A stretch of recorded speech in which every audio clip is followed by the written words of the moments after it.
평안하십니까? 2022년 9월 14일 말씀 묵상 기도와 함께 시작하겠습니다. 우리 함께 기도합니다. 사랑과 은혜가 풍성하신 하나님 아버지, 오늘도 하루의 삶을 살아가며 하나님의 그 지혜와 은혜를 구합니다.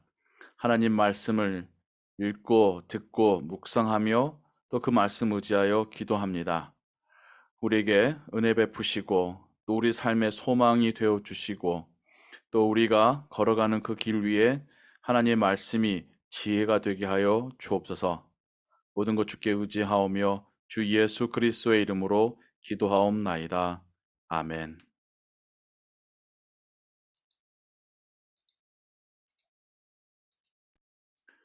오늘 읽으실 성경은 갈라디아서 1장과 2장입니다. 오늘은 갈라디아서 1장 6절에서 12절까지의 말씀을 같이 읽겠습니다. 갈라디아서는 바울이 갈라디아 교회와 교인들을 향하여서 쓴 편지입니다. 그리스도의 은혜로 너희를 부르신 이를 이같이 속히 떠나 다른 복음을 따르는 것을 내가 이상하게 여기노라. 다른 복음은 없나니 다만 어떤 사람들이 너희를 교란하여 그리스도의 복음을 변하게 하려 함이라. 그러나 우리나 혹은 하늘로부터 온 천사라도 우리가 너희에게 전한 복음 외에 다른 복음을 전하면 저주를 받을지어다. 우리가 전에 말하였거니와 내가 지금 다시 말하노니 만일 누구든지 너희가 받은 것 외에 다른 복음을 전하면 저주를 받을지어다. 이제 내가 사람들에게 좋게 하랴, 하나님께 좋게 하랴, 사람들에게 기쁨을 구하랴. 내가 지금까지 사람들의 기쁨을 구하였다면 그리스도의 종이 아니니라. 아멘. 10절까지 함께 읽었습니다. 사도 바울이 갈라디아 교회를 향하여서 쓴 편지입니다. 그러나 갈라디아 교회에게만 해당되는 이야기가 아니라 그 당시에 선교지의 교회들 모두에게 해당되는 이야기고 오늘날 우리에게도 해당되는 이야기이겠습니다. 사도 바울뿐만 아니라 예수님의 사도들이 복음을 전할 때에 복음의 변질이 혹은 여기서 말하는 것처럼 다른 복음이 생겨나게 되었습니다. 첫 번째로는 여전히 구약적인 복음이었습니다. 구약의 율법들, 특별히 할례를 또 지켜 행하면서 예수님을 믿어야지 구원이 완성된다고 하는 구약의 율법의 여러 가지 삶에서의 그 제약들을 다 지켜야지 구원받을 수 있다라고 하는 예수님의 십자가의 그 죽음만으로 마치 충분하지 않는 것처럼 이야기하는 그런 가르침들이 있었습니다. 그것은 구약적인 배경에서 예수님을 알게 되었던 그런 사람들이 주장했었던 이야기들이죠. 완전히 반대편의 이야기도 있었습니다. 우리의 영혼과 육체를 분리해서 생각해서 우리의 영혼이 예수님을 영접했으면 우리 육체는 마치 껍데기와 같아서 우리 육체가 조금 더러워진다 한들 우리의 영혼이 구원받는데 아무런 문제 되지 않는다라고 하는, 그래서 영혼으로나 예수님을 믿고 육체로는 세상의 쾌락을 다 즐겨도 된다는 식으로 이야기했었던 자들도 있었습니다. 이 양쪽 모두가 바울은 다른 복음이며 잘못된 복음이며 그것을 전하거나 그것을 따르는 자들에게 하나님의 저주가 임하기를 또한 바란다고까지 이야기하고 있습니다. 왜 이렇게까지 강력하게 이야기하는 것일까요?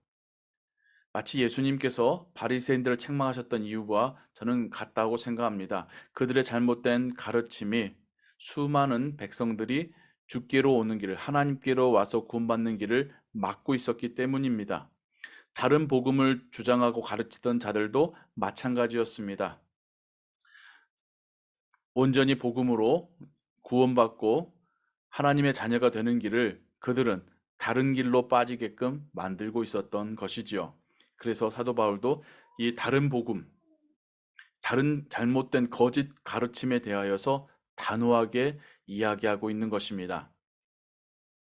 천사의 모습을 가장해서 말한다 할지라도 그 내용이 복음과 달라진다면 저주를 받아야 된다까지 말하고 있는 것입니다.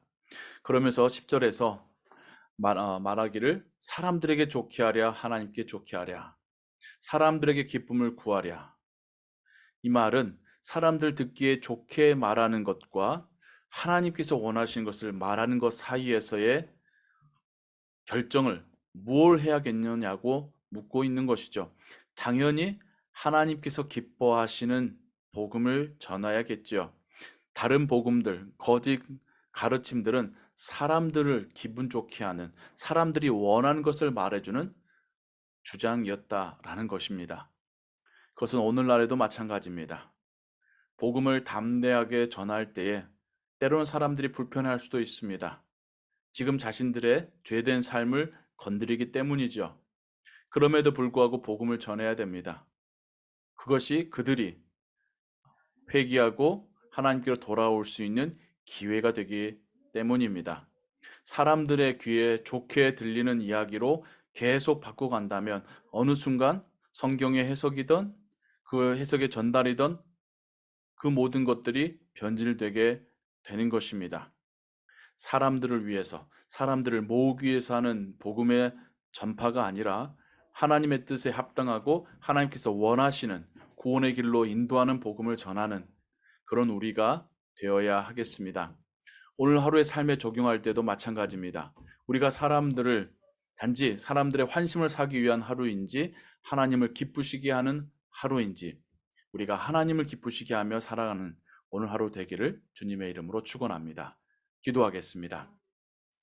사랑과 은혜가 풍성하신 하나님 아버지, 우리가 하나님을 사랑하고 우리 이웃을 사랑해야 합니다. 우리 이웃을 사랑한다는 것이 단지 그들이 원하는 말을 해주고 그들의 비위를 맞춰주는 것이 아님을 깨닫습니다. 그들에게 참된 복음을 알려주는 것이 우리의 이웃을 사랑하는 방법입니다. 그리고 그것이 하나님을 사랑하고 하나님을 기쁘시게 하는 방법입니다. 오늘 하루 우리가 사람을 보며 사는 것이 아니라 하나님을 바라보며 살게 하여 주옵소서. 세상의 유혹에 휘둘리는 삶이 아니라 진리 위에서 든든히 서가는 그런 하루의 삶이 되게 하여 주옵소서. 성령 하나님께서 우리에게 지혜 주시고 용기 주시옵소서. 모든 것 주께 의지하오며 주 예수 그리스도의 이름으로 기도하옵나이다. 아멘. 우리 함께 주기도문 합니다. 하늘에 계신 우리 아버지여, 이름이 거룩히 여김을 받으시오며 나라의 마옵시며 뜻이 하늘에서 이룬 것 같이 땅에서도 이루어지이다.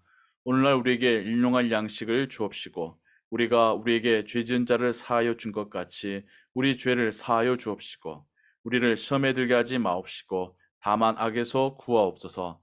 대개 나라와 권세와 영광이 아버지께 영원히 있사옵나이다. 아멘. 기도 음악과 함께 계속해서 기도하시고 오늘 하루의 삶도 하나님의 은혜 가운데 승리하시는 하루 되시고